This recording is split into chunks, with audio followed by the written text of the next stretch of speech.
Mkenya huyu ambaye kwa majina anatambulika kama Margaret Nduta ameweza kuhukumiwa kifo kwa kosa la ulaguzi wa madawa ya kulevya.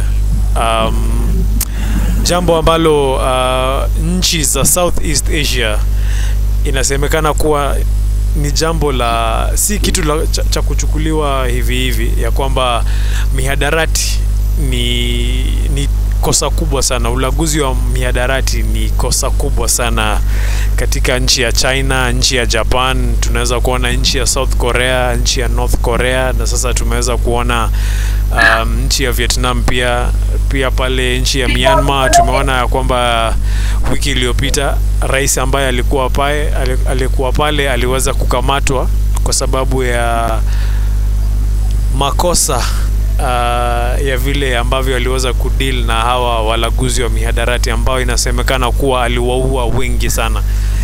Alex, ningependa kuanza na wewe kama Mkenya, wakati ambapo uliweza kupata taarifa hizi, kama uliweza kuziona kwenye televisheni ama ukaziona labda pale kwenye simu, ni nini kilikuja akilini mwako? What first came to your mind? Kusema ukweli, hazikuwa habari za kufurahisha vile, sababu yule ni Mkenya mwenzetu ambaye umri wake ni mdogo, na mpaka sasa hali yake haijulikani kama ataenda kunyongwa ama bado atasamehewa, lakini nafasi yake ya kusamehewa tunaona ni chache sana, sababu hizi nchi za bara la Asia zimeweka sheria kali sana kwa madawa ya kulevya. Sasa mimi kama Mkenya sikufurahia, lakini pia siungi mkono ulanguzi wa dawa za kulevya kwa sababu tunaona madhara ambayo inaleta katika jamii. Kwa hivyo ni hali imeleta tumbo joto. Asante. Naam. Ningependa kumleta Bwana Moses kama bado yuko nasi. Na mnamuona yuko hapa pamoja nasi.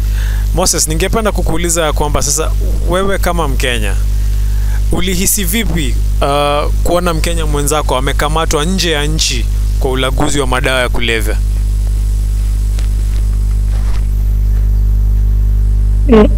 Asante sana. Hiyo atma ya Nduta ilizua hisia tofauti. Ya kwanza ni huzuni kwa sababu Nduta ni Mkenya mwenzangu, na inanipa huzuni nikiona kwa televisheni kwamba anaenda kuuliwa. Hiyo haikunipa furaha. Kwa upande mwingine, hiyo maneno ya kujiunga na uuzaji wa masuala ya mihadarati pia si mazuri tukizingatia maadili yetu. Dawa za kulevya, mihadarati huharibu jamii. Kuna ile maadili mema katika jamii. Uuzaji wa hizo dawa inaharibu hizo maadili mema. So kama Mkenya nimehuzunika, lakini kwa upande mwingine tukizingatia maadili yetu pia inaleta na kuwa na hali ya singo upande. Naam. Asante. Na ningependa kukuuliza kwamba unadhani hukumu hii ya kifo ambayo Margaret Nduta alipewa na nchi ya Vietnam ni ya haki ama ni kali sana? Okay, ni kali sana kwa sababu huyu mtu angepelekwa mahali kama rehabilitation center ili apewe muda arekebishe mienendo yake kama binadamu. Lakini kuuliwa itafanya watu wengi wapoteze familia yake, wa Kenya, na hata marafiki zake waliokuwa wanamtegemea watapoteza pakubwa. So ile wangefanya yenye ingekuwa halali kimimi, hata wangemhukumu, angewekwa kwa jela kwa miaka kadhaa ili ajionee makosa yake. Lakini akiuliwa hata kuwa na hiyo muda wa kurekebisha mienendo na bado kuendelea kuishi na kusaidia watoto wake, familia wake, na hata jamii nzima ya Kenya. Naam. Bwana Alex kutoka maeneo ya Syokimau, ningependa kukuuliza kwamba wewe kama Mkenya, wakati ambapo ulisikia mwenzetu amehukumiwa kifo na ni kifo ya kudungwa sindano ambayo inaitwa lethal injection, wakati ambapo ulisikia jambo hili litaweza kumfanyikia huyu Mkenya mwenzetu, na pia tukaweza kusikia kwamba alikuwa nafaa kuhukumiwa siku ya Jumatatu, lakini serikali ya Kenya ikaweza kuingililia kati na kuweza kuzungumza na serikali ya Vietnam na kesi, na hukumu hiyo ikaweza kusimamishwa kwa muda ambao haujadhihirishwa bado. Wewe waona kwamba hii ilikuwa ni hukumu kali ama ni hukumu ya haki? Ukweli nimekuwa nikipitia baadhi ya nchi ambazo zimeweka sheria za kuua watu wanaopatikana na mihadarati, na tunaona kuwa Vietnam ni mojawapo. Kwa hivyo wale wanafanya kulingana na sheria ya nchi yao, na ziko pia nchi zingine ambazo zinatoa hukumu kama hizi ambapo pamoja na Uchina, Iran, North Korea, Malaysia, Thailand, Indonesia na Saudi Arabia. Kwa hivyo hii itakuwa kama ni somo kwa Wakenya wengine ama Waafrika wengine wasije wakajiingiza kwa biashara ya ulanguzi wa dawa za kulevya. Kwa hivyo wale wanafanya kulingana na sheria yao, hakuna ukubwa wowote hapo ama hukumu wowote, ni wanafuata sheria yao. Asante. Naam, na tumeweza kusikia kwamba Bwana Moses anasema ya kwamba Nduta hakuwa anafaa kuhukumiwa kifo, bali alikuwa anafaa kupelekwa rehabilitation ili aweze kubadilisha tabia yake. Sasa wewe kama Alex, unaweza ukanipa jibu ya kwamba ni kwa nini unadhani baadhi ya Wakenya wanajihusisha na ulaguzi wa madawa ya kulevya? Kwa sababu hii si mara ya kwanza. Kumekuwa na Wakenya wengi ambao wameshikwa nchi za India, kuna wale wameshikwa pia nchi ya China, kuna Mkenya ambaye amefungwa huko nchi ya China, kuna Mkenya pia ambaye amefungwa nchi ya Dubai, tuko na Wakenya kadhaa ambao wamefungwa pia hapa Afrika, nchi ya Tanzania na pia nchi ya South Africa. Sasa wewe unadhani mbona Wakenya wanajihusisha na biashara hii? Je, ni kutaka pesa ya haraka ama ni shida ama ni tamaa? Vile umesema, kitu ya kwanza ni tuna tatizo la ukosefu wa ajira. Sasa wakati mtu anapoona fursa kama hii na ambayo iko na inalipa pesa vizuri, kwa sababu tukiangalia Ruto alikuwa ameahidiwa 168,000 pesa ambazo angepewa kama angefikisha zile dawa mahali zilikuwa zinahitajika kuenda. Kwa hivyo kwanza kuna ukosefu wa ajira, na hilo ni jambo linajulikana. La pili, hapo wako Wakenya miongoni mwetu ambao hawataki kuchoka, wanataka pesa za haraka. Sana sana vijana wanataka pesa za haraka, na ambazo madhara yake ni kama haya. Kwa hivyo si jambo la kufurahisha tukizingatia sisi Wakenya ama ni watu wenye maadili mema, na ili ningeomba liwe funzo kwa wengine ambao wanaweza kuwa na nia kama ile. Asante. Moses kutoka Nairobi, tumesikia kwamba Bwana Alex anatueleza ya kwamba inaweza kuwa ya kwamba hawa watu ambao wanashikwa na kuhukumiwa jela na pia wengine kuhukumiwa kifo, ya kwamba ulaguzi huu wa madawa unachangiwa pakubwa na ukosefu wa ajira nchini Kenya. Wewe waona kwamba hiyo pia ni kitu ambacho kinachangia, ama uko na maoni tofauti? Mimi nayo niko na maoni tofauti.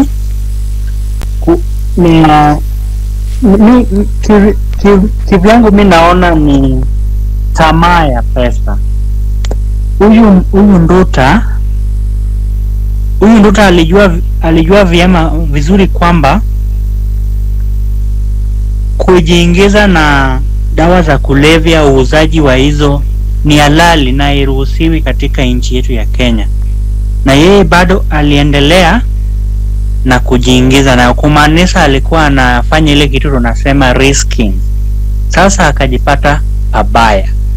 Lakini kimaadili mema angejua kwamba sheria hata yetu ya Kenya hairuhusu uuzaji wa dawa za kulevya, na vile vile hata ya Vietnam. Sasa ile yenye inafanya niseme kwamba angehukumiwa kifo ni kwamba Kenya wenye wamejiingiza na uuzaji wa dawa za kulevya hawauawi, bali wanawekwa kwenye jela kwa miaka mingi. Hivyo ndio wangefanyiwa, kwa sababu yeye si mtu kutoka Vietnam, yeye si raia wa Vietnam, yeye ni raia wa Kenya. Angehukumiwa kulingana na sheria za Kenya, ili sisi pia tupate ile sauti kwamba sheria yetu inapewa heshima na mataifa nyingine. Na bali pia hatuwezi laumu Vietnam kwa sababu hiyo pia ni wanaona ni halali katika nchi yao. Sababu hii inaleta kitu tunaita dilemma.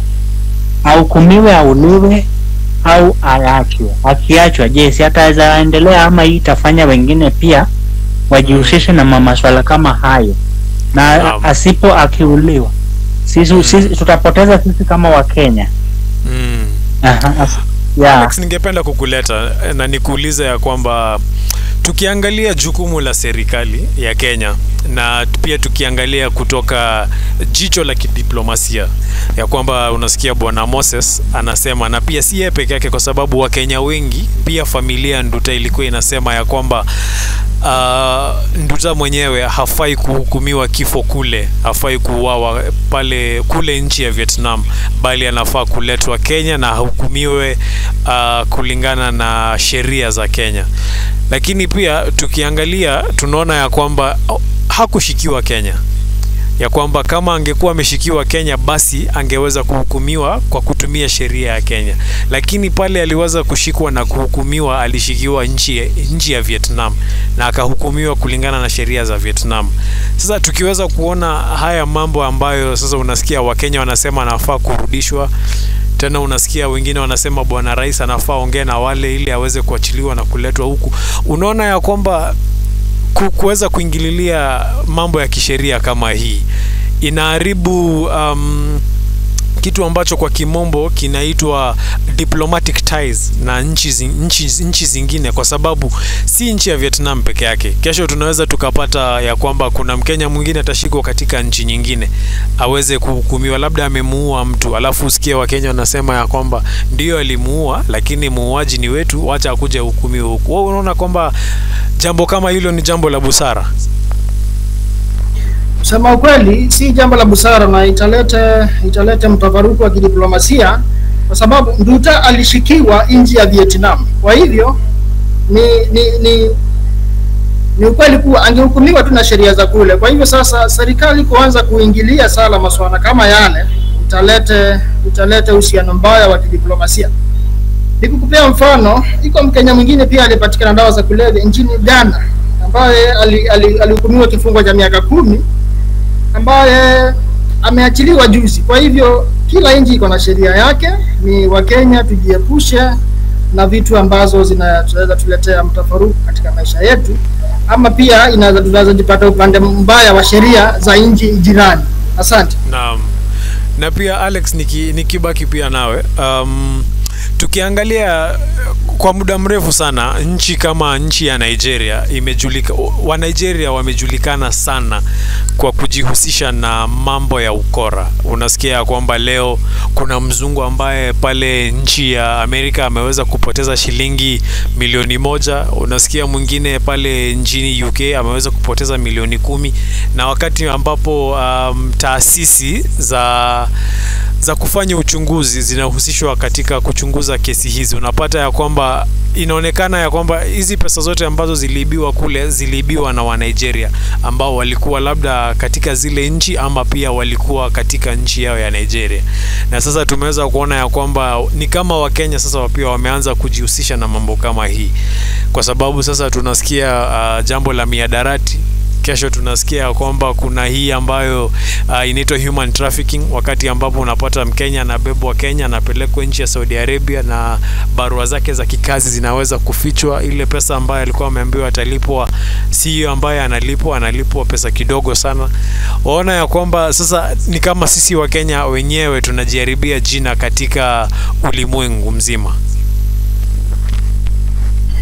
Kusema ukweli, Wakenya sasa wataanza kuangaliwa na jicho tofauti sana, kwa sababu wanahusishwa na mambo ambayo sasa kama venye nimetangulia yalikuwa yanahusishwa na watu kutoka pande za Nigeria. Lakini sasa tunaona Wakenya wameanza kugonga vitu vya habari kwa mambo ambayo sio mazuri na si mambo ya kuigo katika jamii. Kwa hivyo na sana ni vijana tuwajibike na tuwe na maadili mema, na hakuna pesa inapatikana haraka, so lazima mtu afanye kazi ama ajiajiri ama shughuli yoyote ile ambapo mtu atapata pesa ya halali, lakini pesa ya haraka itakuja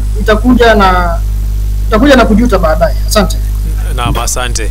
Moses, ningependa kuja kwako na nitakuja kwako na maswali mawili. Swali langu la kwanza ni je, unaona ya kwamba wakati ambapo wewe na Wakenya wengine mnaonelea ya kwamba Nduta hafai kuhukumiwa kule nchi ya Vietnam, lakini anafaa kuletwa nchi ya Kenya aweze kuhukumiwa na sheria za Kikenya, waona ya kwamba ni sisi wenyewe kama Wakenya sasa tunaingililia mambo ambayo hayatuhusu, kwa sababu sheria zile ambazo zilimhukumu si sheria zetu, haziko katika katiba yetu ya Kenya. Si jaji wa Kenya ama wakili wa Kenya ambaye alikuwa anashughulikia kesi ile. Na swali la pili, waona ya kwamba sasa sisi wa Kenya, iwe ni tamaa ama iwe ni labda ni hero yetu ya kutafuta pesa, ya kwamba tunajiharibia jina ulimwenguni mzima? Asante sana. Kwanza kabla ni kujibu, msingi wa nchi yetu kama Kenya ni kulinda wananchi wake na mali yake na ile tunasema mipaka, boundaries zake. So wa Kenya na serikali ya Kenya kujiingiza na hii masuala ya Nduta ni kuonyesha upendo Kenya inayo kwa wananchi wake, the love that Kenya has for her citizens. Lakini kwa macho nyingine inatuharibia majina katika ulimwengu, inafanya tunaonekana kama watu wenye hawana nidhamu, hawana tabia nzuri, tuko na ufisadi na tamaa, kwa sababu jina yetu pia imeharibika na masuala ya ufisadi. Tunajulikana kama wafisadi huko na nchi zingine. So kiplani inaonyesha upendo na ile wenye Wakenya wanajijali, lakini pia kwa upande mwingine imetuharibia jina, kwa sababu tunatetea, ni kama tunatetea niseme criminal, tunatetea criminal ambaye amefanya makosa. So hapo imetuharibia pakubwa jina. No. Na ningeshauri serikali, hata kama inajiingiza nayo, lakini isijitoke waziwazi. Hiyo itaonekana ni kama serikali ya Kenya inaimiza masuala kama hayo kutendeka. Naam. Naam, asante. Naam, Bwana Alex, ningependa kuja kwako sasa. Wakati ambapo nilikuwa natumia mtandao mida ya mchana hapo, niliweza kusoma pale kwenye mitandao ikisemekana ya kwamba familia ya Nduta wanasema ya kwamba msichana wao aliweza kuchezewa na akaweza kubebeshwa mzigo ambao haukuwa wake, ya kwamba ile bag ama ile mkoba ambayo alitumia kuweka nguo zake na ambayo aliweza kutumia kusafiri kutoka Kenya mpaka nchi ya Vietnam, bag haikuwa yake. Aliweza kununuliwa bag na mtu mwingine, mwanamume mwingine, na akaweza kupatiwa. Ni anasemekana ya kwamba miadarati ile ilikuwa imeshonelewa pale ndani. Sasa kama ni kesi ya mtu ambaye aliweza kutumika vibaya, ya kwamba labda huyu mwanaume alikuwa anataka kumtumia Nduta kusafirisha madawa haya miadarati kutoka nchi ya Kenya mpaka nchi ya Vietnam, waona ya kwamba muda huu ambao Wakenya wanajibizana, serikali inafaa kuanzisha uchunguzi kuweza kuchunguza ni nani huyu ambaye aliweza kumpatia Nduta mkoba huu, na kuliendaje mpaka Nduta akajipata pale, ni nani huyu, alikuwa anafanya kazi na nani, na madawa haya yaliweza kufika aje nchini Kenya? Ukweli serikali ingewajibika na kuanza uchunguzi kujua ni vipi Nduta alijipata katika hali ile. Lakini pia kuna swali lingine linajitokeza, kwa sababu iko Mkenya mwingine ambaye amefungwa maisha kule nje ya Hong Kong, anasema wamekuwa wakifanya hii biashara na Nduta. Sasa hii ndio imekanganya Wakenya zaidi. Hatujui nani anaongea ukweli, lakini serikali kupitia kwa taasisi zake kama vile DCI ama the National Social Intelligence Service wangefanya uchunguzi kubaini ukweli, ndiposa kujiepusha na aibu ambayo tumejiweka kwenye nchi za kimataifa na kuweza kuzuia tukio kama hili kutokea wakati mwingine. Asante. Na Moses, maoni yako ni gani? Waona kwamba serikali inafaa kujihusisha na kufanya uchunguzi saizi ili tuweze kujua ya kwamba Nduta alikuwa anafanya biashara hii na kina nani? Je, kama aliweza kutumika vibaya kusafirisha haya madawa, tuweze kujua kama Wakenya kwamba ni fulani ambaye alimpatia mkoba fulani na akafanya kitu fulani na fulani na fulani. Hiyo inafaa kabisa, kwa sababu hapaswi kuhukumiwa kwa kesi ambalo kwa ukweli hajatenda. Hapo sasa serikali inafaa isimame, ijitokeze waziwazi na kuchunguza ni je, Nduta alifanya hayo yenye anataka kuhukumiwa, kwa sababu na ilipo alizifanya na hiyo nchi ya Vietnam imebaini kwamba alizitenda venye wanasema, na serikali koti ya Kenya imedhirika kweli, kwa sababu sheria pia iko na njia mbili za kuangalia. Kuna ile tunaita spirit and the letter. Je, alikuwa anazitenda akijua ama anahukumiwa tu juu amepatikana nayo? Na kama haikuwa ni yeye ametenda akitaka, aliwekelewa, ni hatua gani pia tunafaa kuchukua? Kwa sababu jina yake imeharibika, hata yeye amefanyiwa ile kitu tunaita defamation. Iwapo amepatikana hakuwa na makosa, atalipwa kwa sababu ya kuharibiwa jina. Asante. Naam. Na ningependa kukuuliza pia, kuna Mkenya ambaye ameshikwa, amehukumiwa kifo. Hatujui atahukumiwa lini ama hatujui atauawa lini, kwa sababu jambo hilo limesimamishwa. Sasa sisi kama Wakenya tunaona ya kwamba tumejionea kwamba wakati ambapo mambo ya muhimu sana yanajitokeza, wanasiasa wanatafuta njia ya kujiingiza hapo katikati. Na ndio maana nilitaka tuweze kuwa na mazungumzo haya katika kipindi cha kikao cha siasa, kwa sababu hapa ndani kuna siasa. Tumeweza kuona pale wengine ambao ni wa mrengo wa Jubilee wanasema ya kwamba aliyekuwa rais wa Kenya Uhuru Kenyatta ndiye ambaye alipiga simu pale Vietnam. Wengine wanasema ya kwamba si Uhuru Kenyatta, ni William Ruto ambaye aliweza kupiga simu. Sasa tunaona pale familia Nduta, wakati ambapo kulikuwa na maombi, wanasiasa waliweza kwenda pale na wakaweza kuenda kucheza siasa pale. Waona ya kwamba jambo hili likiingililiwa na wanasiasa, jinsi ambavyo inaingililiwa na jinsi ambavyo tunajua historia na tabia mbovu ya wanasiasa wetu, ya kwamba makosa kidogo inaweza kufanyika na huyu Nduta inaweza kosekana yeye kuja nyumbani. Naam, mimi naona kuna siasa ndani ya hii kesi, kwa sababu tunajua wanasiasa sana sana kwa masuala ya uuzaji wa mihadarati, wanasiasa wako kipaumbele. Hata sitaki kutaja majina, lakini tunajua tu wale wenye wanauzanga madawa za kulevya. Hata kuna wale walioko mamlaka sasa hivi wenye tunaongea. So naona kuna wanasiasa walikuwa labda wanamtumia, lakini kwa bahati mbaya akapatikana. Lakini sasa wanasiasa wataki kujulikana waziwazi, najifanya kama wale patriotic Kenya, wile wazalendo, kwamba mwana wao amepatikana kwa kosa, so wanajitokeza ili kumtetea, lakini kwa ukweli ni wao ndio alafu huyo mwenye Mkenya ambaye ameshikwa, umesema Algeria ama wapi? Algeria. Sorry, hiyo pia kuna Mkenya mwingine Ghana, si Ghana, si Algeria, Ghana ndio. Yeah. Okay, hiyo kama hajaolewa hiyo ni poa, anapaswa kushikwa ili kwa mfano kwa wengine ya kwamba hizo nchi zingine wako na sheria kali kuhusu masuala ya uzaji wa mihadarati ama kutumia dawa za kulevya, ili Wakenya pia wawe na mipaka when it comes to matters substance and drug dealing. Asante. Asante.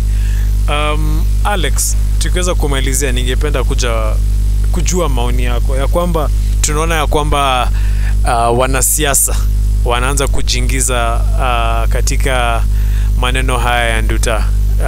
Tunaona wakienda maombi, wengine wanasema ya kwamba ni fulani ambaye alipiga simu. Waona ya kwamba sasa wanasiasa wakianza kuingililia mambo haya, Nduta anaweza kosa kuja nyumbani.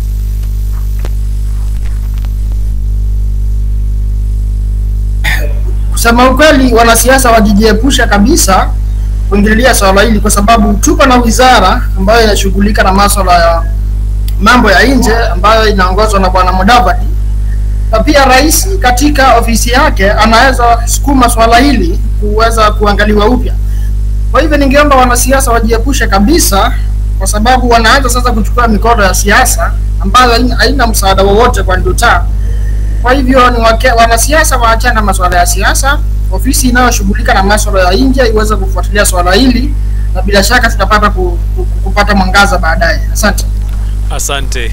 Na sasa tukikaribia kumalizia, ningependa kubaki nawe Bwana Alex nikiuliza ya kwamba tuliweza kuona nchi ya Marekani juzi wakiweza kusema ya kwamba waliweza kupata laboratory za kutengeneza madawa ya kulevya hapa nchini Kenya.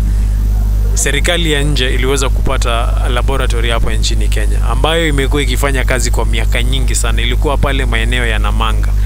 Sasa tukiweza kusikia upande mmoja laboratory inapatikana na nchi ya Kenya ni kama haiko inajua. Tena tunasikia ya kwamba Mkenya ameshikwa kule nje na madawa ya kulevya pia. Waona ya kwamba ni kama serikali imeweza kulegeza kamba katika vita dhidi ya mihadarati, ama ni vipi? Nimesoma habari hizo ambazo zimetolewa na idara ya DCI na nimebaki na maswali mingi sana, kwa sababu itakuwaje mimi kama mgeni nikija kwako ndio nitaona matatizo ambayo yako kwako na wewe mwenyewe uko pale? Kumaanisha aidha iko wanasiasa ambao wanafaidi, ama kuna watu kadhaa pale kwa serikali ambao wanafaidi na biashara hizi za ulanguzi wa madawa ya kulevya. Ni jambo la kusikitisha sana. Maabara inapatikana nchini mwetu, serikali haina habari, mpaka inafika mahali ambapo kituo cha utangazaji ndizo zinafichua habari hizi. Sasa inakuwa ni jambo la kusikitisha. Kusema kweli, hakuna ile nia ya kisiasa kuweza kumaliza biashara ya dawa ya kulevya, na hilo ni jambo la ukweli. Asante. Naam. Nawe Bwana Moses, unakubaliana na maneno ya Alex ama uko na maoni tofauti? Na niko na maoni tofauti kwamba labda huenda ni serikali inajiingiza na hayo maswala, kwa sababu kuna ile idara ya NIS inapaswa kuwa na ujumbe yote ya taifa. Walikuwa wapi kwa hiyo maswala ya laboratory?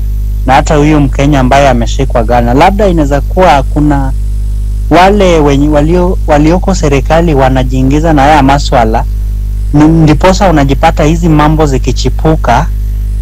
Wakenya wanabaki na maswali mengi ya kwamba serikali ilikuwa wapi, idara ya upelelezi kazi yao ni yepi, na kwa nini tunaipata kwamba kuna cases za maswala ya mihadarati zina increase. Kwa nini? So inaweza kwamba kuna wale walioko mamlakani sasa hivi wanajiingiza ili wafaidike, waendelee kutajirika, but sasa wako mamlakani wanafanya idara zingine za serikali isifanye kazi yao murwa.